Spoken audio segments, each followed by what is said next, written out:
Okay, so hey everyone, and welcome back to another episode of Default Global. This is where we connect with global first entrepreneurs and remote work experts from all around the world to share their experiences. Our guest today is Anthony Onesto, Chief People Officer at Suzy. Anthony, thanks for joining us today. Thank you, Vit. Really appreciate you having me today. Absolutely. Uh, you've been, through a lot in tech from this .com days to this AI wave, right? And now you're leading the people side of things at Suzy. Could you maybe tell us more about your story? How did you go from accounting to HR and then dive into this tech startup scene? Sure, I appreciate it. Yeah, it's .com to where we are today, and we're starting to see similar trends, although a lot more companies are generating revenue these days. My personal story is a story of failure to a degree. I was an accountant by study, so I have a degree in accounting and jumped into an accounting role with a company here in New York and realized very quickly that I wasn't good at it, nor did I like it. And in fact, I was actually fired from that job. My first job ever. It was just incredibly depressing time, but also it was really life-changing for me in retrospect. So from the firing, I was looking to explore different career opportunities. And in New York City at the time, finance was really the choice that you had made. A lot of folks were making. I didn't really love the idea of going into finance. And so I thought about doing something different. And the company I had interviewed with said, why don't you come to work for us as a recruiter? You know accounting, you know how to speak the language. And thus I fell into HR and I got into recruiting and started doing recruiting and really loved it, and started doing it for startups. So this whole big wave of technology and innovation that was happening in the late 90s, early 2000s, what we now know as the dot-com boom and bust. I was doing a lot of work for startups at that time. I was what's now called the fractional CPO. That's what I was doing. I was a fractional head of HR, doing recruiting, building employee manuals, being the head of HR for a lot of these small little technology startups that were in New York City. And so I really got bit by the startup bug as well as the HR bug. And I'd like to say 20 plus years later, I have my PhD in startup. And so I didn't go to college, but I learned a heck of a lot about starting companies, closing companies, exiting companies. I haven't IPO'd yet. Hopefully one day at Suzy I'll be able to check that off my list. But for the most part, really looking at the success and failures of a bunch of different startups. And so I've been with Suzy for almost 6 years now, starting in January. We're a market research SaaS platform that has really taken over and really grabbed some market share in the tech market research space. So been excited about doing that. And then I do a whole bunch of advising for tech startups. So I take off my HR hat and I put on my product and go to market hat, and I help a lot of HR and what I call work tech companies with their go-to-market strategies, with their product. And I do that for a whole bunch of different companies. I absolutely love that because it kind of challenges me in a different side of my brain than normal sort of day-to-day human resources. And then I have a bunch of side projects I do with my daughters to encourage more women to go into STEM, called Ella the Engineer. I try to create my own HR AI bot. This is way before ChatGPT, which I failed on. I wish I had ChatGPT at the time. So yeah, it's been a fun career. And I feel like even though I am 20 plus years in HR, especially now with AI happening again, I feel, rejuvenated with the innovation and the opportunity, and I'm really excited about it. And you didn't mention this. I know that you wrote a book, right? The New Employee Contract. Is that correct? Kind of missed that in all the stuff that I do. Yeah, how did you miss that? Yes, I took COVID and I wrote a book, really thinking about, so when millennials came into the workforce years ago, we were all kind of surprised about, the things that they wanted being different than the generations before. So I wanted to create a book or a guide, if you will, for leaders, for companies to prepare for Gen Z who's in the workforce already, but really starting to come into the workforce over the next couple of years. And okay, so from the maybe you can tell us more from a practical perspective what this book is about, right? So telling us maybe what's working well at Suzy to keep this generation engaged and happy. Maybe you can tell us a few words about that. Yeah, I mean the practical. I mean, it's all in the name, right? So the book is called "The New Employee Contract: How to Find, Keep, and Elevate Gen Z Talent." So I don't like second guessing. I like just giving people, this is exactly what the book is about in the title of it, and that's really what it is. It's looking at this next generation. Well, it's looking at two things. One is a macro view of what I call the employee contract. This unwritten agreement between employees and companies, and what does that look like, and how has that changed in some cases for the worse, in some cases for the better, between employees and companies. And then I looked at, okay, some similarities in terms of the way companies need to think about employees. With research I did on Gen Z, actually went out, talked to Gen Z, used Suzy as a platform to survey Gen Z, and found all of these things that we needed to do that was kind of cross-section. So macro view, how do we help and build this new employee contract? Micro view, how do we do it with the lens of Gen Z? And it's Find, Keep, and Elevate, which is recruiting, make sure we're retaining employees and we're elevating them or training them. So from a Gen Z perspective, you have to remember this generation was born with the iPhone, right? So they know nothing of a world without the internet, without the mobile internet. So access to information, the speed and agility of these things, the user design, most of them are owners of iPhones. And so I apologize if you're a Googler, but a lot of Gen Z owns iPhones. They love the user experience. The ease of use is super important to them. So what I tried to do is take all these customs. So the fact that they were born with, I remember a time in my life where there wasn't an internet. We had to fax things, we had to mail things, right? Even before email, all of these things. This is second nature to this generation. They don't know a world that existed without mobile internet and mobile phones. So how do you start thinking about those norms? They are very interested in what's happening from a cultural perspective and climate change, equity. And so this generation is bringing a new set of norms. I call them norms. And this is basically how they grew up and the things that impacted them. And now we're generalizing. There are going to be some Gen Z that aren't fit into a box in this way. But for the most part, when you look at this generation, these different things impact them. The norms that they grew up on have impacted them. They talk about work-life balance. They talk about mental health more publicly than the generations before. So for companies to understand that first and then apply that to, okay, how do we recruit these folks? How do we engage these folks so they stay with us? How do we train them? It's gonna look very different than prior generations.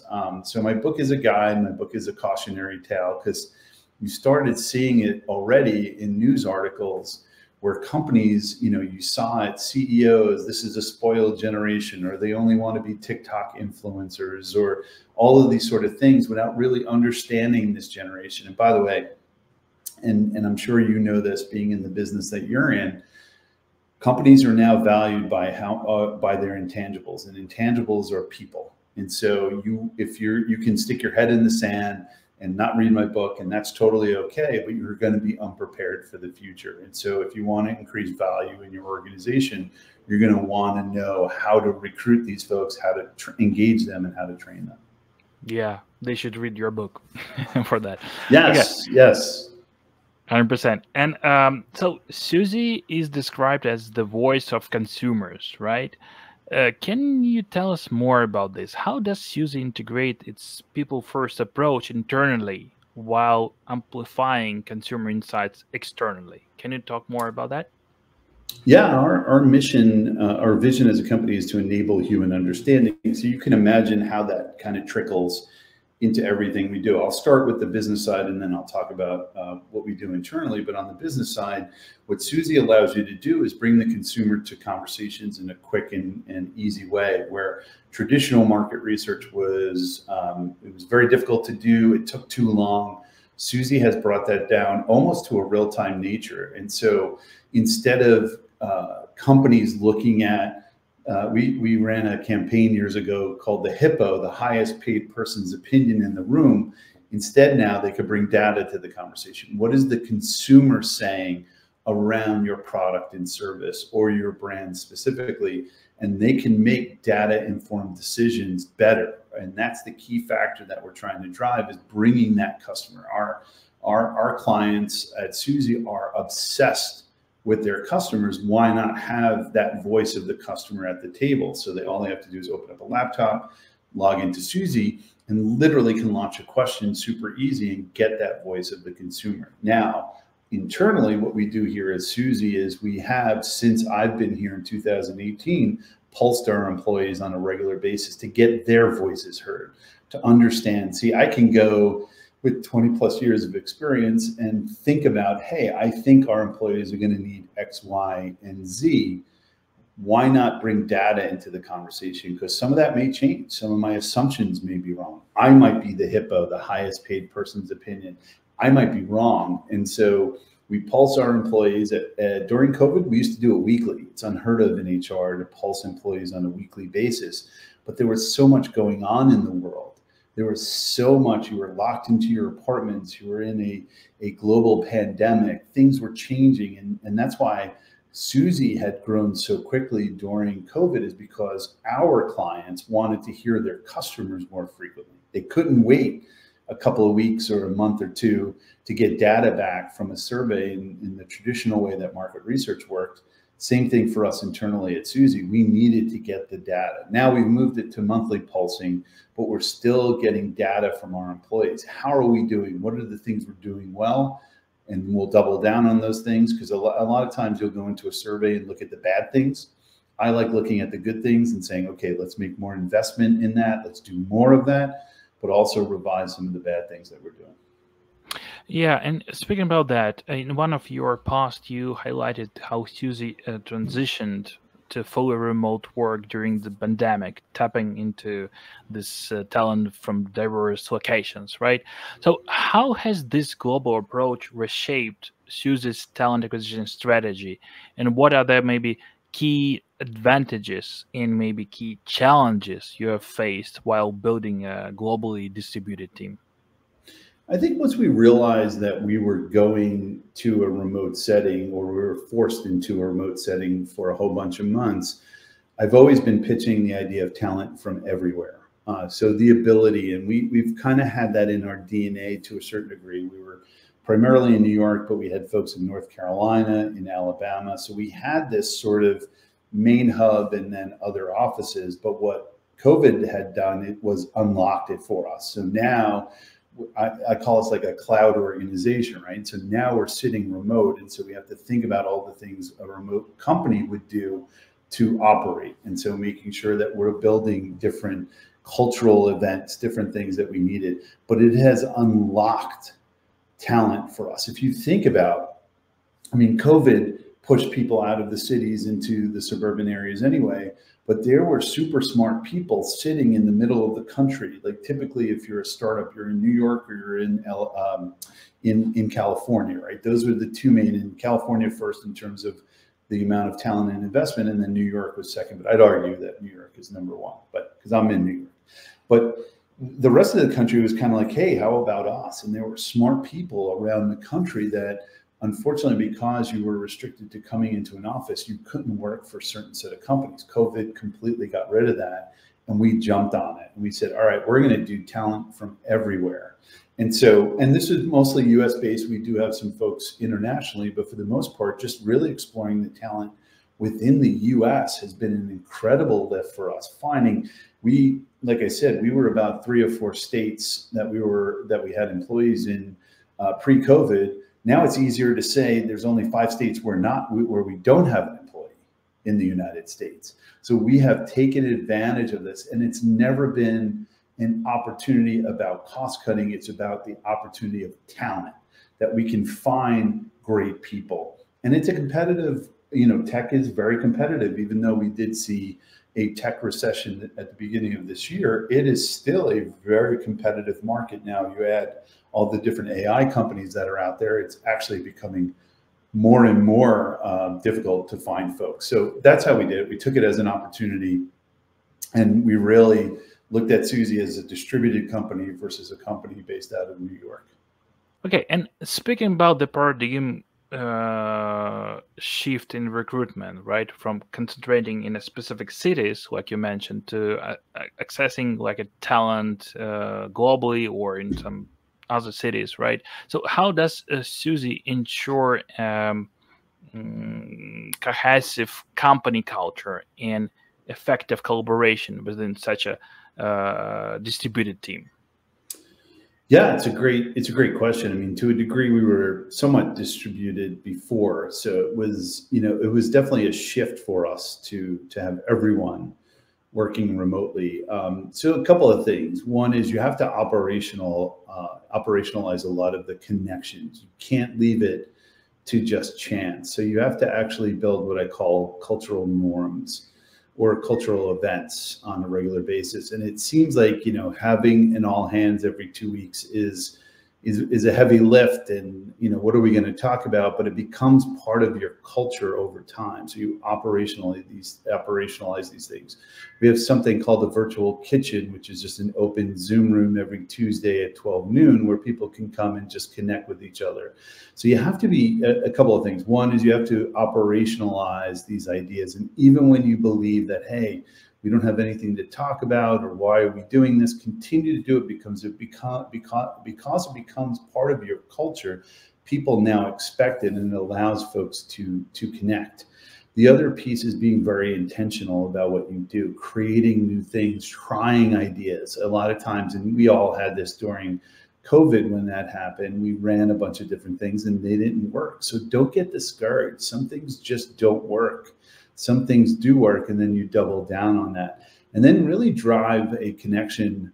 This has always been the case, but there was a saying in HR, people join companies and they leave leaders. And so the connection of the employee to the leader is a crucial connection, and just making sure, again, you're operationalizing that, expecting your leaders to have regular one-on-ones with your teammates. And then you have all the tools that support these things. You want to make sure that you don't have a full set of 12 different tools that it's like, okay, are you Slack? Are you on email? What are we doing on Slack? Setting the etiquette for that. What are we doing on email? And then when you can, and now of course post-COVID, it's a lot easier, bring folks together on a regular basis. We bring our teams together twice a year at Suzy for bigger all hands and mid-year and end-of-year holiday parties. We're thinking about operationalizing a lot of that so we can bring teams together now in 2024. So we're thinking of it in 3 levels: company level, team level, individual level. What are experiences that we can create at all 3 of those levels that allow our employees to connect, to collaborate? Because I think you can exist as a company remote. Fully distributed companies have been in existence for forever. You have to be intentional about these things, and you have to build them and operationalize them. And you also mentioned that you have a couple employees outside of the US, right? And I have a couple questions regarding that. So the first one is, I'm just curious to know the purpose of that. Why did you decide to go global? Was it about assessing some, getting some specific skills, maybe cost efficiency, or there was something else? I think all the above. I think what you're looking for is special skills. If the US, now with COVID, you have a lot of companies that are fully distributed.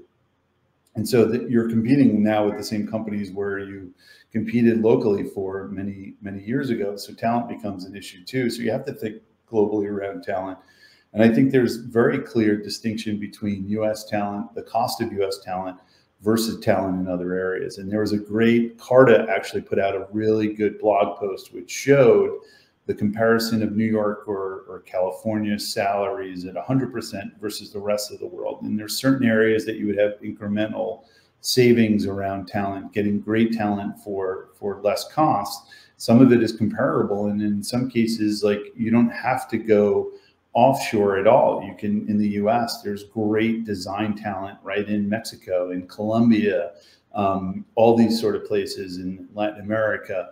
So really looking at, and this is, where years ago it was about efficiencies and cost cutting, we add the talent piece on it, so we can find good talent in certain areas of the world that also can be less expensive than US resources. Then it's a win-win for everyone. And then you're also helping that local community, because you're putting, economics into that local community. And so it just becomes a very different approach. But mostly it's been, like I said, a very talent focused effort for us. It's been a cost effort for us. And of course, an ability to impact a local community. And when implementing global hiring, what key challenges did you aim to address?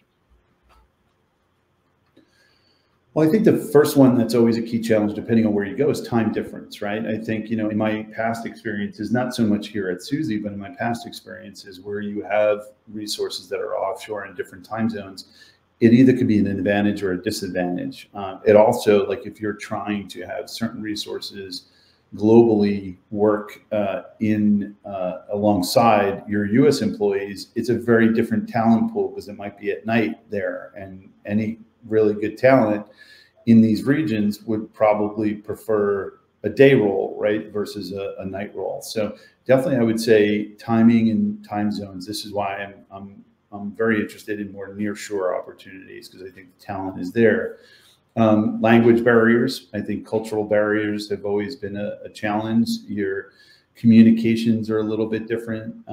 You're asking someone to do something and they say, yes, I'll do it. And then it doesn't get done, or it's not right, because culturally they don't want to ask questions. They feel like asking questions. So there's so many different barriers to these things. And it all depends on how you set it up. Again, intention is so important in these things. If you think you're just going to turn up a crew of folks in another country and think everything's going to work out perfectly, it's not. It's like any other place. You're going to have to put time and effort into thinking through, what is the structure? What does it look like? How do you communicate? What are the standards, etc.?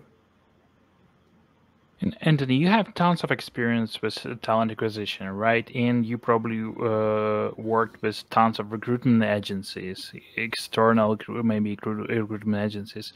So can you walk us through your approach in selecting recruitment agency, kind of the right recruitment agency for your company?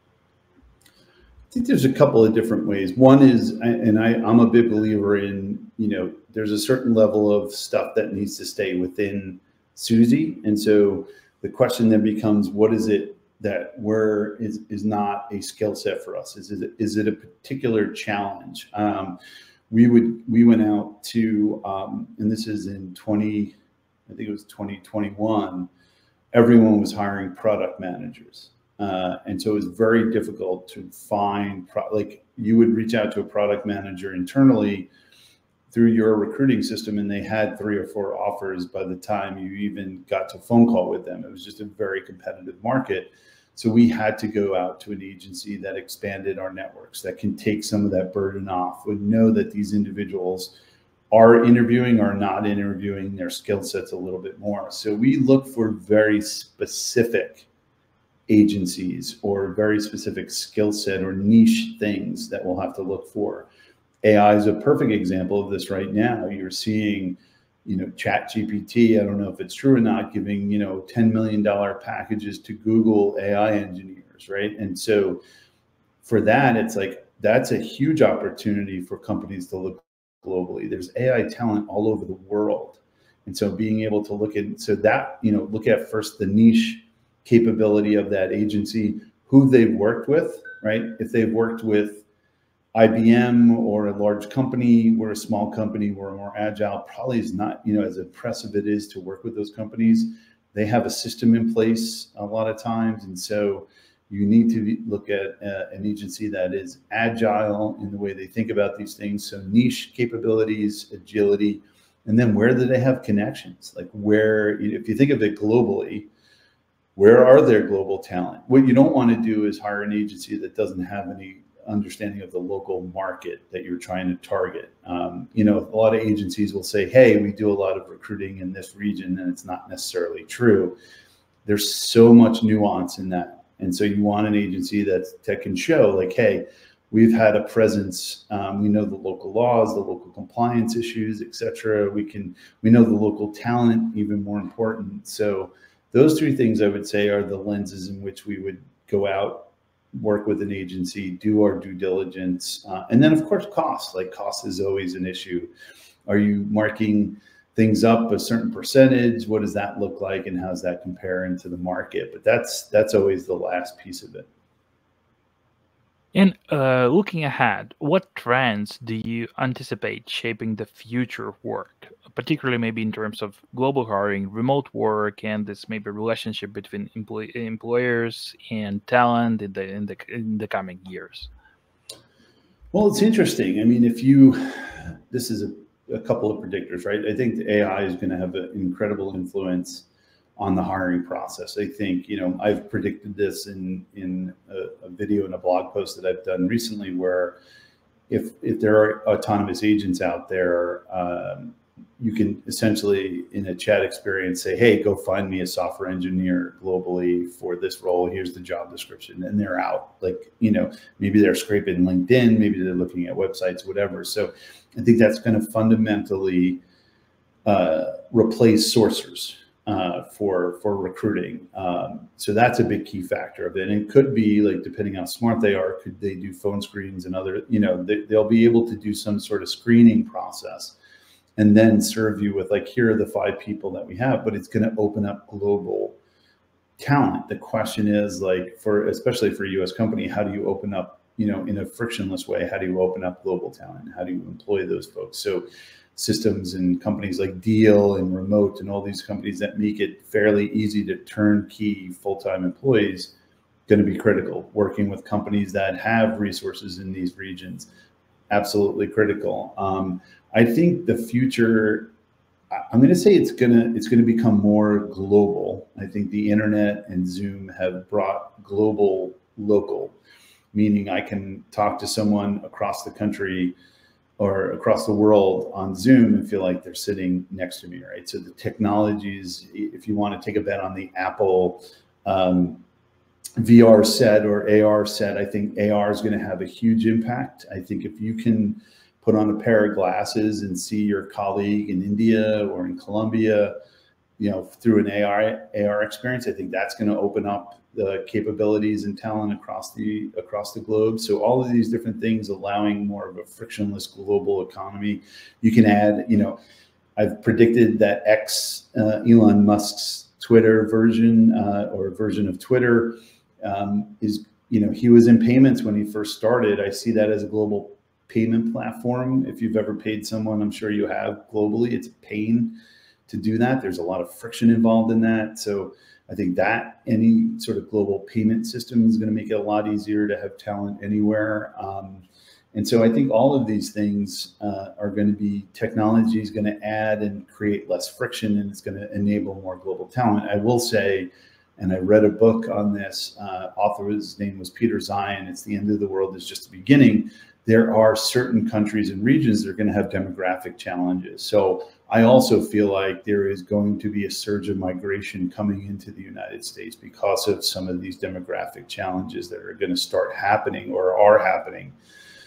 And so immigration reform is going to be absolutely critical in this, especially from a talent perspective. So I'm encouraging all my leaders, HR leaders, you know, reach out to your local officials and really start driving more change around. I'm not saying remove immigration. I'm saying make it easier for highly skilled workforces, any workforce that is needed in the United States. We have to set up a frictionless process, because I do see there's going to be a ton of migration there. That was a whole lot. Yeah, yeah. Okay, I guess we're good. Thanks a lot, Anthony, for your insights on Gen Z, on Suzy's people-centric innovation.